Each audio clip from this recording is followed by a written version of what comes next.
नमस्ते।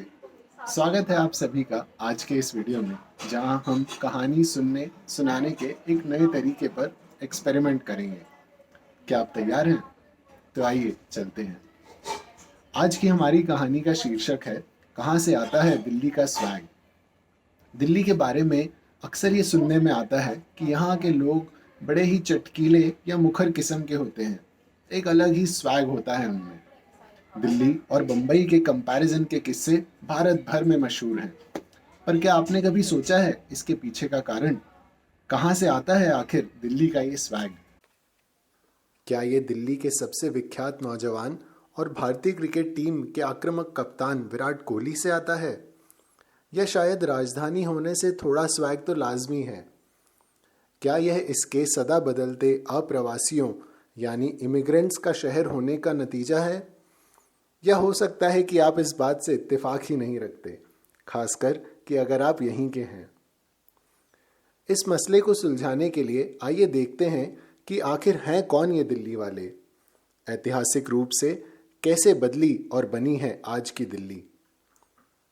हजारों वर्ष पूर्व सभ्यता से पहले यहाँ केवल प्रकृति थी, जिसके दो अहम पहलू थे, यमुना नदी और अरावली के पहाड़। अरावली के पहाड़, जो कि मूल रूप से राजस्थान में विद्यमान हैं, उनका उत्तर पूर्वी कोना दरअसल दिल्ली में आके ख़त्म होता है। यही कारण है कि यहाँ आसपास की जगहों से अधिक हरियाली भी रही है। सभ्यता की दृष्टि से दिल्ली का पहला उल्लेख आता है महाभारत काल में, इंद्रप्रस्थ के नाम से। पांडवों के द्वारा बसाई गई ऐसी नगरी जो अपनी भव्यता से स्वर्ग की राजधानी अमरावती को टक्कर देती थी। माना जाता है कि यह आज के पुराने किले के आसपास स्थित थी।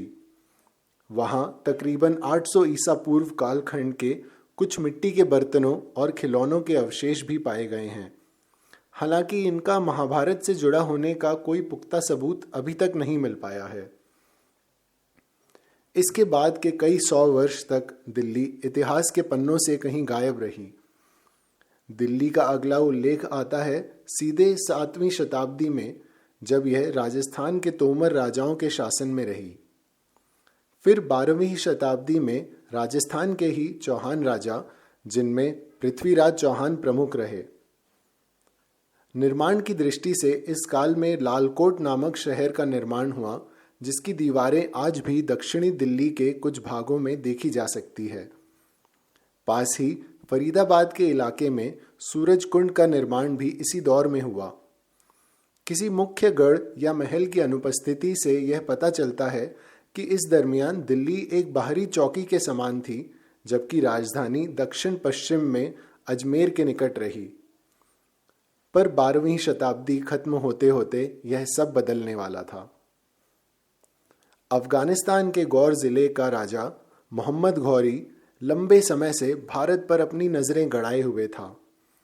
सन 1191 में उसे पृथ्वीराज चौहान के हाथों तराइन की रणभूमि में एक शिकस्त भी झेलनी पड़ी थी। पर हार ना मानने वाला गौरी दोबारा लौटा अगले ही साल 1192 में, और इस बार उसने एक आत्मसंतुष्ट पृथ्वीराज चौहान को हराकर दिल्ली पर अपना राज कायम किया। गौरी के जनरल कुतुबुद्दीन ऐबक ने लालकोट में ही कुतुब मीनार की नींव रखी और बगल में उत्तर भारत की पहली मस्जिद कुव्वतुल इस्लाम का निर्माण करवाया। इसी के साथ शुरू हुआ दिल्ली सल्तनत का दौर।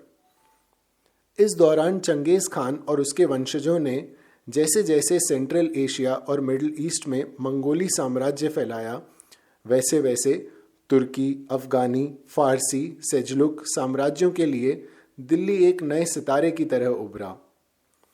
गंगा जमुना दोआब पर इसकी अवस्थिति तरजीह का कारण बनी। साथ साथ दिल्ली में हुआ इस्लामी और हिंदू सभ्यताओं का ऐसा अनोखा मिश्रण, जिसे हम आज गंगा जमुनी तहजीब के नाम से जानते हैं। अनेकों दावेदारों के बीच राजनैतिक सत्ता निरंतर बदलती ही रही। ममलुक, खिलजी, तुगलक, सैयद और लोधी राजाओं ने अपना दावा बुलंद करने के लिए दिल्ली में ही अलग अलग राजधानियों का निर्माण करवाया, जिससे बनने लगा दिल्ली शहरों का शहर। 1526 में उज़्बेकिस्तान से आए बाबर ने पानीपत की लड़ाई में इब्राहिम लोधी को हराकर मुगलिया सल्तनत की नींव रखी, जिसने अगले 300 वर्षों तक अधिकांश भारत पर हुकूमत की। इस दौरान पुराना किला जैसा कि हम आज देखते हैं उसका भी निर्माण हुआ। फिर कुछ साल राजधानी आगरा में रही, पर 1648 में शाहजहां दोबारा इसे दिल्ली लेकर आए, एक नए शहर के निर्माण के साथ, शाहजहानाबाद, जिसे आज हम पुरानी दिल्ली के नाम से जानते हैं। यह दिल्ली के सबसे सुनहरे दौर में से एक रहा। 18वीं शताब्दी की शुरुआत में औरंगजेब के पतन के बाद मुगलिया सल्तनत की पकड़ हिंदुस्तान और दिल्ली पर धीरे धीरे घटती रही। 1739 से 1756 तक दिल्ली में अवध के नवाब सफदरजंग का, जो मुगलिया दरबार के प्रमुख प्रशासक थे, महत्वपूर्ण योगदान रहा। फिर 1760 के बाद जैसे जैसे मराठों ने भारत भर में अपना साम्राज्य बिखेरना शुरू किया, दिल्ली में भी उनकी पकड़ बढ़ी और इस बीच कई मराठी लोगों का दिल्ली आना हुआ। 1803 में मराठों को दिल्ली में हराकर अंग्रेजी हुकूमत ने यहाँ रेजिडेंट पद की स्थापना की और मुगलिया बादशाहों को अपनी कठपुतली बनाकर रखा। फिर 1857 की क्रांति को कुचलने के बाद अंग्रेजों ने सीधे तौर पर अपना राज्य स्थापित किया। 1911 में राजधानी को कलकत्ते से एक बार फिर दिल्ली लाया गया और नींव रखी गई एक नई दिल्ली के निर्माण की। राजधानी बनने पर हुकूमत के कई प्रबंधक और अधिकारी कलकत्ते और मद्रास से दिल्ली आए। फिर 1947 में आज़ादी के बाद हुए बंटवारे के समय पाकिस्तान के पंजाबी इलाके से कई हिंदू और सिखों का दिल्ली आना हुआ और दिल्ली के कई मुसलमानों ने पाकिस्तान पलायन किया। आज आज़ाद भारत के दौर में कारोबार और काम की तलाश में देश और दुनिया के विभिन्न कोनों से हर हफ्ते लाखों की तादाद में लोग दिल्ली आते हैं।